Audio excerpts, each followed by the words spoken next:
السلام عليكم، مرحبا بكم من جديد. لا تنسوا الصلاة والسلام على سيدنا محمد وعلى آله وصحبه أجمعين. بسم الله.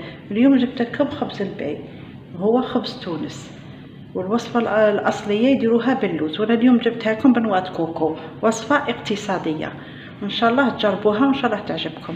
هنا عندي كاس نوات كوكو هو جوز الهين، كاس خبز مرحي لا شابليو، نص كاس زيت ونص كاس سكر، وهنايا عندي كاس حليب سخون يكون مغلي، وهنايا عندي حبة بيض وكيس خميرة وعطر الفانيلا، وهنايا عندي مبشور الليمون وقرصة تاع الملح.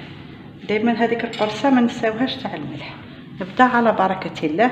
هنا عندي حبة تاع البيض،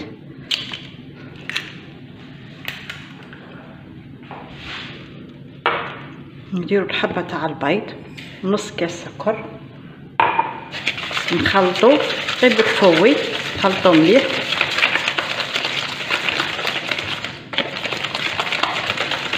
الخليط نخلطوه مليح حتى يولي.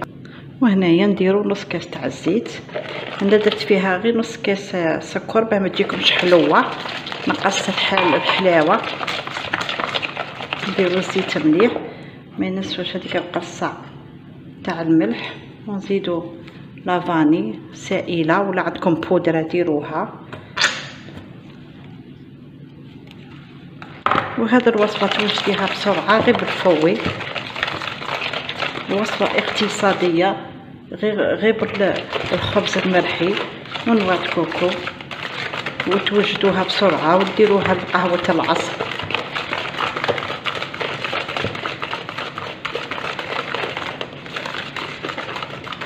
وهنايا نديرو جوز الهند، ما تبانش كاع ريحه، ما تبانش كاع اللي ما يبغوش جوز الهند كاع ما تبانش ريحه جوز الهند، خاطر راني دايره فيها الزاز تاع الليمون، مبشور الليمون. نخلطو مليح،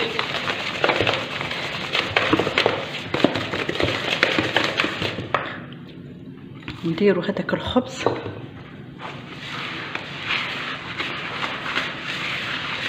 نخلطو مليح.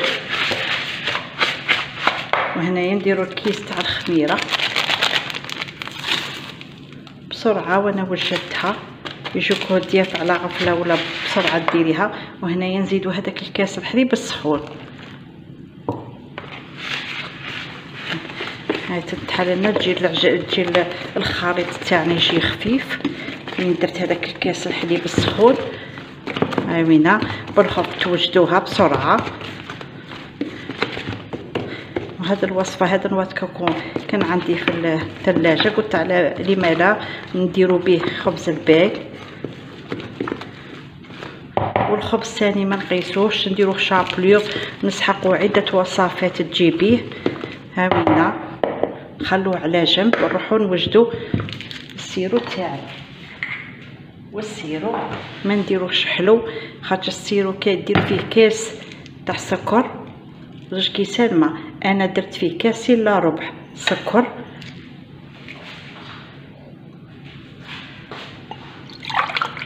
ونديرو كاس تاع ما، ونزيدو كاس وربع تاع ما، ما نكثروش. درت هنا كاس وربع تاع ما وكاس الا ربع تاع سكر بزاف، خاطر الخبز يشرب تكثري السيرو يجيك بزاف شارب السيرو بزاف.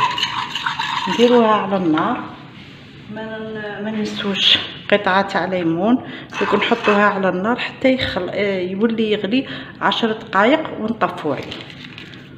دوك نروحو نجيبو مول يدخل للفرن، ونديرو الخبز تاعنا خبز الباي. عندي هذا البلا يدخل للفرن، درت له الزيت ولا كان عندكم مارغرين.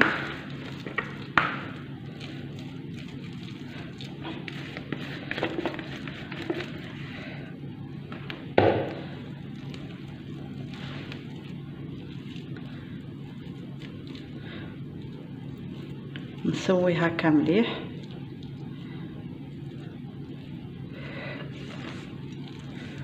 ندخلها للفرن. مش ما عنده واحد 20 حتى 15 دقيقه وهو طاب. خاطش كلشي فيه الخبز خفيف ونواه كوكو تاني خفيف. هاوينا ندخلها للفرن، من بعد نرجع لكم. والسيرو غي يغلي طفوا عليه 10 دقائق يغلي، حسبوا له 10 دقائق طفوا عليه.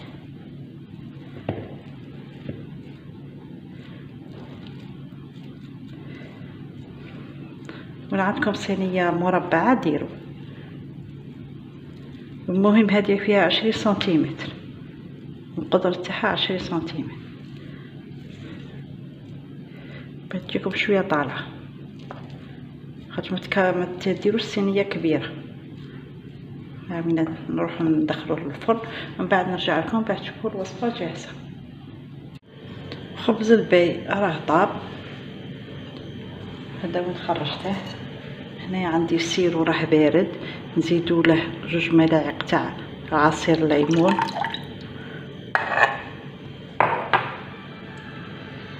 نسقي الخبز تاعي نخلوه يتشرب.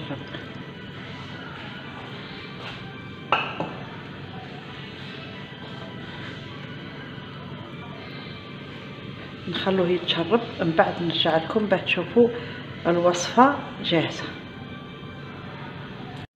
خبز الباي راه امامكم، ان شاء الله تجربوا، ان شاء الله يعجبكم بالصحه والراحه، والى الملتقى في وصفه اخرى ان شاء الله. لا تنسوا الاشتراك في قناتي وتفعيل الجرس حتى يصلكم كل جديد، والشكر.